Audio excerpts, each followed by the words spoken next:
Hello everyone. मुझे मालूम है कि बहुत सारे स्टूडेंट्स को काफ़ी प्रॉब्लम आती है इंटरनेशनल रिलेशंस को समझने में। इंटरनेशनल रिलेशन में हमेशा एक कन्फ्यूज़न रहता है कि किन किन पॉइंट्स पे हमें आंसर लिखना है। हमारा माइंड जो है इमीडिएटली एग्ज़ाम में खास करके याद नहीं कर पाता है। इसलिए मैं जब तैयारी करता था मैंने कुछ ट्रिक्स बनाई थी जिसके आधार पे जब मैं बनाता था नोट्स, तो इतने छोटे नोट्स बनते थे कि मैं हर टॉपिक पे, कई बार ऐसा भी होता था कि बिना उस टॉपिक की नॉलेज के भी मैं उसमें 2 पेज भी बड़े आराम से लिख देता था। और यूपीएससी में इतनी स्मार्टनेस और इतनी स्पॉन्टेनिटी होनी चाहिए हर स्टूडेंट में कि अगर वो किसी कुछ, सबसे पहले तो वो एक क्लैरिटी और ये स्ट्रक्चर होनी चाहिए उसके माइंड के अंदर कि अगर कोई टॉपिक उसको पढ़ना है, नोट्स बनाने हैं, आज से ये वाला वीडियो देखने के बाद आप अपने नोट्स जब भी किसी भी टॉपिक पे बनाएंगे तो प्लीज़ इसी स्ट्रक्चर में बनाना। ये इस स्ट्रक्चर से आपका पूरा का पूरा टॉपिक, बहुत ही बड़ा टॉपिक भी बहुत ही कंसाइज वे में एक जगह पे आ जाएगा और आपको पूरा माइंड में आपके स्ट्रक्चर बनेगी कि कैसे करना है। सबसे पहले मैंने यहाँ पे लिखा है IR6, यानी कि 6 ऐसे पैरामीटर्स हैं जिन पे आपको इंटरनेशनल रिलेशंस को डील करना है। ओके, वो 6 कौन कौन से हैं अभी मोटा मोटा अगर आपको समझना है। नंबर 1 पे डिफेंस, नंबर 2 पे इकोनॉमी, नंबर 3 पे energy, number 4 technology, number 5 social और नंबर 6 मल्टीलैटरल। मेरे ख्याल से आपको ये 6 पैरामीटर्स अगर अभी नोट्स भी बना लेना, ताकि आप जब भी पढ़ेंगे, जब भी आप कभी भी कोई भी इंटरनेशनल रिलेशन पढ़ रहे हैं तो 1 2 3 4 आपके नोट्स में सीक्वेंस भी यही होना चाहिए। मैं कोशिश करूंगा फ्यूचर में भी हम जितने भी रिलेशनशिप डील करेंगे वो इन्हीं 6 की सीक्वेंस में डील करेंगे ताकि हमारा माइंड ऑटोमेटिकली काम करे। नंबर 1, अगर हम किसी भी कंट्री में डील करते हैं सबसे पहले हम सोचते हैं कि उसका डिफेंस का रिलेशन हमारा क्या है। For example India US, India Iran, India Israel. तो इन कंट्रीज़ का इंडिया का यूएस के साथ डिफेंस रिलेशन क्या है, इंडिया का इजराइल के साथ डिफेंस रिलेशन क्या है। डिफेंस का मतलब सिक्योरिटी। तो क्या कोई डील हुई है, हमें ये सोचना है। अब जब हम नोट्स भी बनाएंगे, अगर किसी बुक में, न्यूज़पेपर में, कहीं पे भी अगर डिफेंस वाला पॉइंट पॉइंट नंबर 4 पे है, लेकिन आपको पॉइंट नंबर 1 पे अपने नोट्स में लिखना है, क्योंकि आपको ये समझना है सबसे मोस्ट इंपॉर्टेंट एक्टिविटी है डिफेंस। ठीक है, सर्वाइवल सबसे ज़्यादा इंपॉर्टेंट है। अब डिफेंस की कोई डील का क्या मतलब है? डिफेंस की डील का मतलब है कि हमने उनसे कुछ भी खरीदा है या कुछ भी निगोशिएशन किया है। पैक्ट एक एग्रीमेंट होता है, कोई भी किसी कंट्री से हमने पैक्ट किया। डील और पैक्ट ऑलमोस्ट आपस में कोरिलेटेड है, आर्म्स डील। ओके, अब दोनों वर्ड मैंने जानबूझ के इसलिए ऐसे लिखे हैं, डील और पैक्ट, कि आप जब भी ये पॉइंट्स पढ़ेंगे तो इन पॉइंट्स के अंदर भी इसी सीक्वेंस में आप याद करेंगे। उसके बाद मैंने 2 पॉइंट लिखे हैं, को डेवलप और को प्रोडक्शन। को डेवलप का मतलब, को प्रोडक्शन का मतलब है कि कई बार तो सपोज इंडिया और यूएस की डील हुई कि वहाँ से हमने कुछ मिसाइल्स मंगाई, कुछ भी हमने इक्विपमेंट्स डिफेंस के मंगाए, लेकिन कई बार होता है कि वो कंट्री इंडिया के साथ मिलकर डेवलप भी करते हैं और प्रोडक्शन भी करते हैं को साथ में। तो ये डील में तो केवल ट्रेड हुई, खरीदना और बेचना, लेकिन को डेवलप में आप टेक्नोलॉजी भी दे रहे हो इनडायरेक्टली थोड़ा बहुत या फिर ज़्यादा, पूरा का पूरा। और को प्रोडक्शन में आप प्रोडक्शन भी कर रहे हो मिल के। ये यानी कि थोड़ा डीपर बॉन्ड हो गया है। डीपर बॉन्ड का मतलब समझ में आ रहा है? यहाँ पे डीपर बॉन्ड का मतलब है अब वो हमें टेक्नोलॉजी भी दे रहे हैं, हमारी फिर जॉब भी होंगी और हमारा डिपेंडेंस कम होगी बाकी लोगों पे। अब कंट्रीज जो हैं जॉइंट एक्सरसाइज करती हैं। जॉइंट एक्सरसाइज का मतलब है जैसे इंडिया ने यूएस के साथ मिलके कुछ ट्रायम्फ एक नाम है एक्सरसाइज, तो दोनों कंट्रीज मिलके, दो दो कंट्री का ग्रुप होता है। कई बार इंडिया जापान के साथ कोई जॉइंट एक्सरसाइज करती है, कभी मिलिट्री की, कभी एयर की। तो ये एक्सरसाइज इसी सीक्वेंस में आपको अपने नोट्स बनाने हैं ताकि आपका माइंड फिट हो। ये एक टेम्पलेट आप बना लीजिए। अच्छा, जितने छोटे मैंने कीवर्ड्स शेयर किए हैं, इंटेल, इंटेल यानी इंटेलिजेंस शेयरिंग। अगर किसी कंट्री के साथ हमारा ऐसा रिलेशन है कि अगर कोई भी सिक्योरिटी थ्रेट है तो उसकी इंटेलिजेंस शेयरिंग आपस में हो रही है, यानी कि वो जो सीक्रेट इन्फॉर्मेशन है उसकी शेयरिंग। तो आप शॉर्टकट में अपने नोट्स में इंटेल लिखेंगे, आपको याद रहना चाहिए। डिफेंस में एक कॉमन एनिमी भी एक पॉइंट होता है, एक्चुअली हमेशा याद रखना, common enemy, common interest, common friend. ठीक है, तो एनिमी का फ्रेंड क्या होगा आप सोच के मुझे बताइएगा कि एनिमी का फ्रेंड हमारा क्या होना चाहिए। तो अब कॉमन एनिमी में आपने देखा होगा कि कई बार जब भी हम इंटरनेशनल रिलेशन पढ़ते हैं, तो अगर हम यूएस इंडिया का रिलेशन पढ़ रहे हैं तो यूएस, कई बार हम ये पॉइंट पढ़ते हैं कि यूएस इंडिया को इसलिए भी सपोर्ट करता है क्योंकि यूएस नहीं चाहता कि चाइना की ग्रोथ हो इंडो पैसिफिक में कहीं पे। यानी कि चाइना को काउंटर करने के लिए या फिर कई बार रशिया को काउंटर करने के लिए वो इंडिया की सपोर्ट करता है। तो डिफेंस का जो रिलेशन होता है वो कॉमन एनिमी से भी डिराइव्ड होता है। न्यूक्लियर थ्रेट आपने ईरान के साथ देखा होगा कई बार डिफेंस में जब हमें लगने लगता है कि ये कंट्री न्यूक्लियर वेपन्स बना सकती है और वो पूरी ह्यूमैनिटी को ख़राब कर सकती है, उस टाइम पे डिफेंस का जो रिलेशन है वो न्यूक्लियर थ्रेट से भी गाइड होता है डायरेक्ट और ड्राइव होता है। एक पॉइंट है ग्रुपिंग। कुछ कंट्रीज आपस में ग्रुपिंग बना लेती हैं। आपने नाम भी सुना होगा, नाटो का नाम सुना होगा, नॉर्थ अटलांटिक ट्रीटी ऑर्गेनाइजेशन। ऐसी बहुत सारी ऑर्गेनाइजेशन है। ये यूरोपियन कंट्रीज़ की है नाटो। सपोज़ 40 50 10 15 कोई भी कंट्रीज़ ग्रुप बना लेंगी आपस में, और ये इस तरह से बिहेव करते हैं डिफेंस में कि अगर एक पे अटैक होगा तो ये माना जाएगा कि सभी पे अटैक है, और वो सब मिलके कंबाइंडली एक दूसरे को डिफेंड करेंगे। ओके। और वर्ल्ड में पीस लाने के लिए, ताकि डिफेंस ना एग्री वो वॉर ना हो, तो यूनाइटेड नेशन एक ऑर्गेनाइजेशन है। अभी फ़िलहाल सिर्फ एक बेसिक पॉइंट है। अब आप एक बार पूरा स्ट्रक्चर अगर देखेंगे कि इंटरनेशनल रिलेशन के 6 पॉइंट्स मैंने आपको बताए। 6 में मैंने डिफेंस वाला पॉइंट, उसमें मैंने जिस जिस तरीके से जिस फ्लो में मैंने बताया है, कोशिश करना कि आप अपने नोट्स, अगर आपका डिफेंस वाला पॉइंट मैंने पहले भी बोला है, अगर 4th नंबर पे लिखा है कहीं भी किसी भी नोट्स में, लेकिन आप वो पहले पे लिखिए। इसी तरह अगर डील वाला पॉइंट डिफेंस के अंदर कहीं बाद में लिखा है और न्यूक्लियर थ्रेट का ऊपर लिखा है, आप, क्योंकि आपका जो माइंड है वो इस तरीके से हमेशा के लिए ट्रेन हो जाए, इस तरीके से हैबिचुअल हो जाए कि हर बार आपको फिर सोचना ना पड़े कि भाई ये वाले पॉइंट, जिस पॉइंट पे आपको कोई पॉइंट नहीं मिल रहा है उसको आप छोड़ दीजिए खाली उस टाइम पे। लेकिन कम से कम आप 2 पेज का एक अच्छा ऐसे 2 पेज का एक अच्छा आंसर आप यूपीएससी में बहुत अच्छा लिख के आएंगे, और आपके जो नोट्स हैं वो इतने अच्छे तैयार होंगे कि आपको पेपर के दिन याद करने में बहुत आसानी होगी, क्योंकि हर कंपैरिजन आप इजीली कर पाएंगे क्योंकि आपका सेम फॉर्मेट होगा। ओके। नंबर 2 पे हम डील करते हैं किसी भी कंट्री के इकोनॉमिक रिलेशन। अब इकोनॉमिक रिलेशन में मैंने ये 2 बातें लिखी हैं, इम्पोर्ट प्लस एक्सपोर्ट। इसको तो बोलते हैं ट्रेड। अगर हम, अगेन मैं इंडिया और यूएस के हिसाब से समझा रहा हूँ कि इंडिया यूएस से कितना इंपोर्ट करता है और कितना एक्सपोर्ट करता है, इन दोनों को टोटल कर देंगे। सपोज इंपोर्ट करता है $45 बिलियन, ओके, और एक्सपोर्ट करता है $90 बिलियन, तो टोटल होगा 135। तो जब भी आप पढ़ेंगे तो टोटल ट्रेड अगर यूएस के साथ है $135 बिलियन। इसी में इंपोर्ट माइनस एक्सपोर्ट अगर कर देंगे तो वो आता है डेफिसिट। ये दोनों चीज़ों का जिक्र हमें करना है अपने आंसर के अंदर, और हमें दोनों चीज़ें पता होनी चाहिए किसी देश की जो हमारे साथ, इंडिया के साथ रिलेशन चल रहा है। क्योंकि अब इसका थोड़ा सा मैं समझाने के लिए आपको समझाता हूँ। फॉर एग्जांपल, अगर मैं यहाँ पे तो मैंने लिखा यूएस में 45 और 90, अगर मैं चाइना के साथ लिखूँगा, सपोज चाइना के साथ हम इंपोर्ट करते हैं सपोज 110, ओके, और एक्सपोर्ट करते हैं $10 बिलियन, तो टोटल, या $15 बिलियन जो भी है, तो रफली हुआ है 125। तो टोटल ट्रेड दोनों की ऑलमोस्ट सेम है, यूएस के साथ भी इंडिया की और चाइना के साथ 125 $135 बिलियन ऑलमोस्ट सेम है, लेकिन कंपोजिशन एकदम अपोजिट है। यूएस में हम एक्सपोर्ट ज़्यादा करते हैं, और चाइना से तो हम करते ही इंपोर्ट है, यानी एक्सपोर्ट बहुत ही नाम मात्र का करते हैं। यानी कि चाइना के साथ जब हम डील, दोनों का ट्रेड बराबर है हमारा, लेकिन दोनों में, चाइना में हम, इंडिया बहुत ज़्यादा ट्रेड डेफिसिट में रहता है, और यूएस के साथ इंडिया ट्रेड सरप्लस में रहता है। तो इंडिया को किसके साथ ट्रेड करनी चाहिए इकोनॉमिक पॉइंट ऑफ व्यू से, थोड़ा थोड़ा शायद आप समझे होंगे। और ये दोनों, तो टोटल ट्रेड भी मायने करता है डिस्कशन में, आंसर में, और डेफिसिट है कि सरप्लस है ये भी देखना पड़ेगा। फिर तीसरा पॉइंट, हमें ये भी देखना है कि उस कंट्री के साथ हमारा कोई भी एग्रीमेंट, फ्री ट्रेड एग्रीमेंट, और ये सब आप इकोनॉमी में पढ़ेंगे कि कितने तरह के एग्रीमेंट होते हैं, तो वो हमारे उस कंट्री के साथ साइन हुए हैं या नहीं हुए हैं। ओके।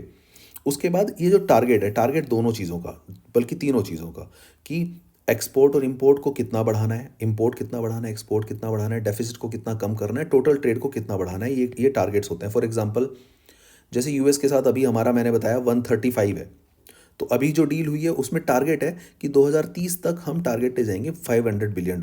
ये पूरा हो या ना हो ये एक अलग बात है, पर आप अपने आंसर में अगर मेंशन करेंगे कि इंडिया और यूएस की एक तो करंट की भी थोड़ी सी रफ वैल्यू, अगर वो 129 है तो आप उसको 135 कर सकते हैं अपने नोट्स में, ताकि आपको एक रफ आइडिया हो कि 135 अभी है और उसको 500 तक ले जाना है, रफली 3 टाइम्स हमें ले जाना है। फिर हमें ट्रेड में डिस्कस करना है ट्रेड बैरियर्स और नॉन ट्रेड बैरियर्स। ये हमें इंटरनेशनल रिलेशन में ट्रेड टैरिफ बैरियर और non tariff barrier, actually tariff barrier होता है टैक्स से रिलेटेड बैरियर, और नॉन टैरिफ होते हैं नॉन टैक्स, मतलब नॉन टैक्स बैरियर। ये आप इकोनॉमी में शायद आपने पढ़ा होगा कि जब किसी कंट्री में प्रोडक्ट आता है, अगर टैक्स ज़्यादा लगाएंगे ओके, जैसे यूएस हमेशा इंडिया को बोलता है कि इंडिया टैरिफ अब्यूज़र है, कि इंडिया टैक्स ज़्यादा लगाता है, तो इंडिया एक टैरिफ बैरियर बहुत ज़्यादा लगाता है, और इंडिया नॉन टैरिफ बैरियर भी लगाता है, बाकी कंट्रीज़ भी लगाती हैं अपनी कंट्री के प्रोडक्ट को बचाने के लिए। फ़िलहाल ये दोनों का जिक्र करना है आपको। एक एक जिक्र करना है आपको मार्केट एक्सेस का, कि हम बाकी कंट्रीज़ कितना दूसरे की कंट्री के प्रोडक्ट को कितनी मार्केट एक्सेस ईजिली देती है। ये एक्चुअली इन दोनों का आपस में रिलेशन है, बैरियर का और एक्सेस का। जितना ज़्यादा बैरियर उतना कम एक्सेस, जितना कम बैरियर उतना ज़्यादा access, right. Supply chain economy में, सप्लाई चेन आपको ये समझना पड़ेगा कि कोई अगर एक प्रोडक्ट है, कोई प्रोडक्ट है जो सपोज रॉ मटेरियल आया, फिर कोई इंटरमीडिएट प्रोडक्ट बना, उसके बाद फाइनल प्रोडक्ट बना, तो एक चेन है। इस चेन में कोई प्रोडक्ट कहीं से आया किसी दूसरी कंट्री से, कोई प्रोडक्ट किसी दूसरी कंट्री से आया, तो फाइनली एक चेन है जिसके थ्रू ये पूरा का पूरा प्रोडक्शन होता है। तो इस सप्लाई चेन में हर कंट्री की किसी पर्टिकुलर फील्ड में, किसी पर्टिकुलर पैरामीटर में एक वैल्यू होती है। तो इंडिया का जो रिलेशन है, सपोज इंडिया का रिलेशन 4-5 कंट्रीज से है, उनमें उस सप्लाई चेन में किस कंट्री की कितनी वैल्यू है, किसकी एकदम इररिप्लेसेबल वैल्यू है, किस कंट्री को रिप्लेस किया जा सकता है, ये भी मेंशन करना है सप्लाई चेन के हिसाब से। ग्रुपिंग जैसे मैंने बताया था, यहाँ पे डिफेंस की ग्रुपिंग होती है, ऐसे इकोनॉमी की भी ग्रुपिंग होती है, यानी कि इकोनॉमिक ब्लॉक्स बन जाते हैं कि हम आपके साथ अगर ट्रेड करेंगे, भाई 3 कंट्री, 4 कंट्री, 5 कंट्री अलग अलग ग्रुप बना लेती हैं कि हम अगर आपस में ट्रेड करेंगे तो हम कम टैक्स लगाएंगे, लेकिन अगर सेम प्रोडक्ट पे बाहर की कोई, इस ग्रुप से बाहर कोई आएगा तो हम ज़्यादा टैक्स लगाएंगे, यानी कि हम आपस में ट्रेड करके पहले अपनी ग्रोथ करते हैं। और वर्ल्ड में जैसे डिफेंस के लिए, वर्ल्ड वॉर के लिए यूएन, यूनाइटेड नेशन है, उसी तरह ट्रेड के लिए डब्ल्यूटीओ। तो डब्ल्यूटीओ के रूल्स आप पढ़ेंगे। कुल मिला के आपके माइंड में एक स्ट्रक्चर होना चाहिए। Okay, third, energy. देखो अब आप थोड़ा सा समझो दोबारा, 6 पॉइंट्स हैं सबसे। अगर हम आईआर, इंटरनेशनल रिलेशन के लिए डील करना है, तो डिफेंस डील करना है, इकोनॉमी डील करना है, अब थर्ड है एनर्जी डील करना है। ये बहुत इंपॉर्टेंट है क्योंकि जितने भी वॉर हैं, बट डिफेंस हो गया, इकोनॉमी हो गया, अब एनर्जी, बहुत बड़ी चीज़ें हैं। क्योंकि कई बार आपने पढ़ा होगा कि ऑयल के चक्कर में अभी वेनेजुएला पे हुआ है, ईरान पे हो रहा है, नॉट ओनली ऑयल, कोई ना कोई एनर्जी और न्यूक्लियर थ्रेट। तो oil, LNG, shell gas, nuclear energy, clean energy, ये जितनी भी एनर्जी टाइप हैं, इससे भी हमारे कंट्री के रिलेशंस जो है ड्राइव होते हैं कि किससे हमें सस्ता मिल रहा है, अच्छा मिल रहा है, रेगुलर मिल रहा है, सस्टेनेबल मिल रहा है। ओके, यानी प्राइस, इस पे कई बार वॉर हो चुका है और कई बार रिलेशन ख़राब हुए हैं कंट्रीज़ के। आपको मैंने बता ही दिया, ईरान और रशिया की बहुत बड़ा रीज़न इनके पास, और जितने भी मिडिल ईस्ट की कंट्रीज़ हैं उनमें किस कंट्री का किसके साथ रिलेशन अच्छा है और ख़राब है, ये इनके पास कितना और कौन सा रिसोर्सेज है और ये किसको कितने प्राइस में दे रहे हैं, ये इस बात पे डिपेंड करता है। तो एनर्जी थ्रेट, क्योंकि एनर्जी सिक्योरिटी भी एक बहुत बड़ी ज़रूरत है, इसलिए एनर्जी थ्रेट से भी बचना पड़ेगा। जैसे मैंने कहा, इन तीनों की ग्रुपिंग होती है। जैसे मैंने बताया, डिफेंस की ग्रुपिंग है नेटो, और इकोनॉमिक, इसी तरह एनर्जी की भी ग्रुपिंग है ओपेक। इस तरह 2-3 ग्रुपिंग इनकी भी है। और एनर्जी के लिए एक ऑर्गेनाइजेशन है आईईए, इंटरनेशनल एनर्जी एसोसिएशन। यकीन मानिए कि आप अगर एक बार अपने हाथों से इसको सुनने के बाद नोट्स बना लेंगे इसी ऑर्डर में, आपको ऑर्डर अगर थोड़ा बहुत चेंज करना है अपने हिसाब से, पर मैं ये चाहता हूँ कि फिर वो ऑर्डर आपका परमानेंट रहे आपके नोट्स बनाने के टाइम पे। नेक्स्ट है टेक्नोलॉजी। टेक्नोलॉजी में अभी मैंने सिर्फ 2 ही पॉइंट लिखे हैं, ठीक है। अगर मैं इसको, टेक्नोलॉजी में मैंने लिखा है आईटी। एक सेकेंड, मैं अगर इसको कोशिश करता हूँ,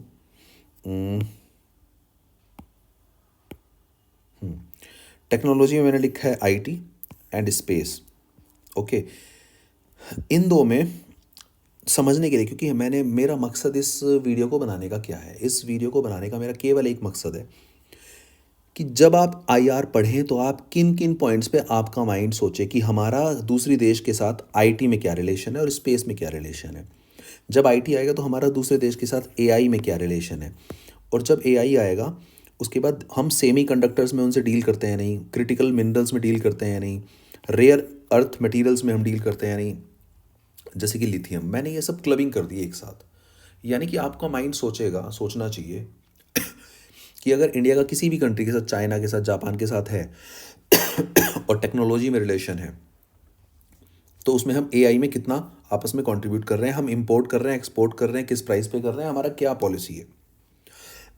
और एक है cyber security and data localisation. आपने सुना होगा कि बहुत सारी चीज़ों को अमेरिका कंट्रोल करता है, और अमेरिका अगर चाहे तो किसी दूसरे देश में, क्योंकि आजकल हर चीज़ तो आईटी से ड्रिवन है। इनफैक्ट अगर हम डिफेंस के इक्विपमेंट्स हैं, एनर्जी के हैं, वो सब भी डिफाइंड है इनसे, आईटी से। अगर कोई आईटी को कंट्रोल कर रहा है तो वो इनडायरेक्टली बाकी चीज़ों को कंट्रोल कर रहा है। वो एक सेकंड में, हम आपने सुना होगा रील्स में भी, कि अमेरिका अगर चाहे तो बाकी दूसरे जो कंट्रीज़ हैं उनके पेमेंट सिस्टम को भी ठप कर सकता है 1 मिनट के अंदर। तो साइबर सिक्योरिटी में जिसके पास कंट्रोल है, तो कुछ कंट्रीज़ चाहती हैं कि डेटा लोकलाइज्ड हो, हमारी डेटा जो है किसी और कंट्री के पास ना जाए। और क्वांटम कंप्यूटिंग, आपको अभी फ़िलहाल इतने पॉइंट, जैसे जैसे पॉइंट्स आते रहेंगे इस बेसिक मटेरियल में आप ऐड करते रहना। स्पेस, भाई टेक्नोलॉजी में मैंने दो ही बातें बताई हैं अभी फ़िलहाल, आईटी और स्पेस। स्पेस में सैटेलाइट और एक्सप्लोरेशन। अब आपने देखा होगा कि डिफरेंट ऑर्गेनाइजेशंस हैं डिफरेंट कंट्रीज़ की। नासा आपने देखा है, नासा अमेरिका की है, इसरो इंडिया की है, ईएसए यूरोप की है, ईयू की, और जैक्सा जापान की। ये ऑर्गेनाइजेशंस मिलके एक दूसरे की कंट्री को स्पेस में क्या हेल्प करती हैं, और क्या कई बार नॉर्मल हेल्प कर रही हैं या फिर किसी प्राइस से कर रही हैं, ये आपको डील करना है। फिफ्थ पॉइंट मैंने डील किया है सोशल। ओके, सोशल में मैंने सिर्फ दो ही पॉइंट लिखे हैं फिलहाल, हेल्थ और एजुकेशन प्लस एम्प्लॉयमेंट।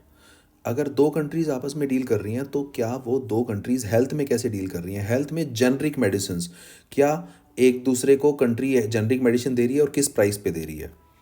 वैक्सीन, एक दूसरे की कंट्री हेल्प कर रही है, दे रही है या नहीं दे रही है। बायोटेक में कितना हेल्प कर रही है।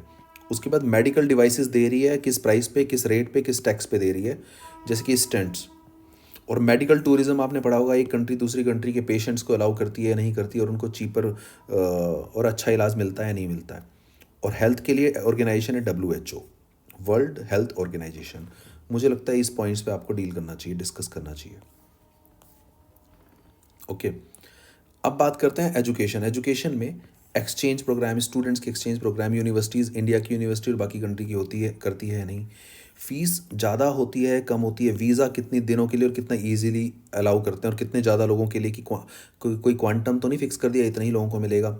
बाकी जॉब अपॉर्चुनिटी फिर एक दूसरे के देश के लोगों को देते हैं या नहीं देते हैं। तो इंडिया का डायस्पोरा कितना है, किस देश में ज़्यादा है, किस देश में कम है। People to people emotional contact और कल्चरल, इसीलिए मैंने इनको पीपल टू पीपल, कल्चरल, इन सब को मैंने सोशल में डाला है। ओके, और लास्ट पॉइंट है मल्टीलैटरल। जब आप डील करेंगे तो मल्टीलैटरल में इंडो पैसिफिक में क्या हो रहा है। क्वाड एक ऑर्गेनाइजेशन है 4 कंट्रीज़ की। ओके, आशियान, मुझे लगता है ब्रिक्स, ये आपने पढ़ा होगा, Brazil, Russia, India, China, south Africa. Climate change पे अगर सब लोग मिलकर डिस्कस करते हैं, एनवायरनमेंट को बचाने के लिए अगर कंट्रीज़ डिस्कस करती हैं, अगर कोई पैंडेमिक हो गया है, कोई जैसे फॉर एग्जांपल कोरोना हो गया है, तब कंट्रीज़ एक दूसरे को कैसे सपोर्ट करती हैं, कोलैबोरेट करती हैं। और टेररिज्म, ये मैंने एक जनरल वीडियो बनाया है। इसमें जो ये अभी स्क्रीन आपके सामने है, इसको ही अगर आप अपने जगह पे नोट्स बना लेंगे, फर्स्ट ये आपका एक वो पेज होना चाहिए। इस पेज में अब फ्यूचर में आप जब भी कोई डिस्कस करेंगे और आपको कोई नई अगर वो मिलता है नया पैरामीटर, तो वो आप इसमें ऐड कर सकते हैं। हॉरिजॉन्टली भी ऐड कर सकते हैं कि नंबर 7, नंबर 8, अगर आपको लगता है। अगर आपको लगता है वर्टिकली इनका सीक्वेंस चेंज होना चाहिए, हॉरिजॉन्टली भी सीक्वेंस चेंज होना चाहिए, या फिर क्लबिंग अलग होनी चाहिए, वो आप कुछ भी कर सकते हो। बट इसके बाद जो आप आर्टिकल, जब इसके बाद जब आप कभी भी कोई वीडियो, कोई भी आप टॉपिक बनाएंगे, लिखेंगे, तो मुझे लगता है वो topic India Russia relation, India Iran relation, India Israel relation, India US, India Japan, जो भी है, वो इन्हीं पैरामीटर्स पे अगर आप बनाएंगे, और आपका माइंड अगर एक बार ट्रेन हो गया, डायरेक्ट हो गया, गाइड हो गया इस डायरेक्शन में कि आपको इसी डायरेक्शन में सोचना है जो आपने एक बार फाइनल की है, यकीन माने फिर आपको जो स्कैटर्ड वो तरीका है एक आईआर को डील करने का, कि कौन सा पॉइंट पेपर में याद आएगा, कौन सा नहीं। प्लीज़, ये एक इनिशियल मेहनत है एक बार, लेकिन उसके बाद आपका पूरा आईआर का जर्नी बहुत आसान हो जाएगा। ठीक है, अब हम अगले जो टॉपिक्स लेंगे वो करीब करीब इसी ऑर्डर में लेने की कोशिश करेंगे। ठीक है, चलिए, थैंक यू सो मच।